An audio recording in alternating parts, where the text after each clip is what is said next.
Hi everyone, today I'm going to be talking to you about how to organize a social distance protest. While COVID-19 continues to spread around the world, people are learning to interact and live their lives while practicing physical distancing to reduce the risk of transmission.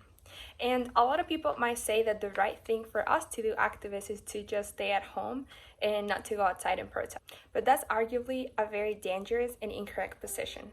It's reasonable to assume that public protest is absolutely essential and that we should always find ways to protest in public. So in this video, I'm going to be talking about some practices that you can use during your actions to reduce the risk of transmission. So when you're planning a public action, the first thing you should ask yourself is, why are you organizing this action? What is it aiming to accomplish? And some answers might be, this action will draw media attention to the issue. This action will make an ask of an elected official or institution.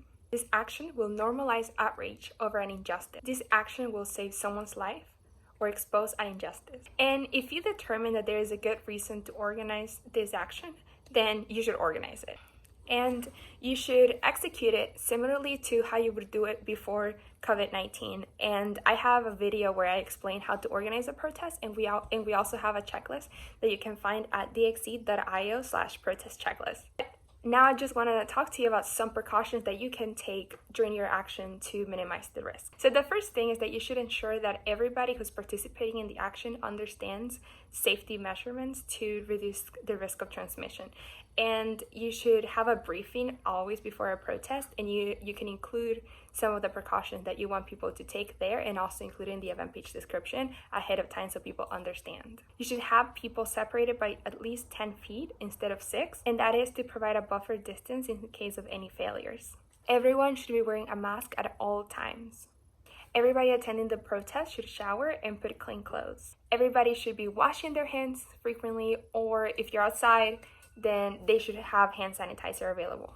Singing and chanting can send finer droplets into the air that could increase the risk of transmission.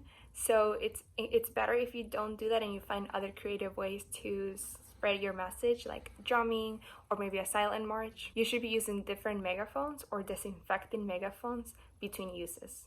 You should require attendees to bring hand sanitizer or provide the hand sanitizer for them.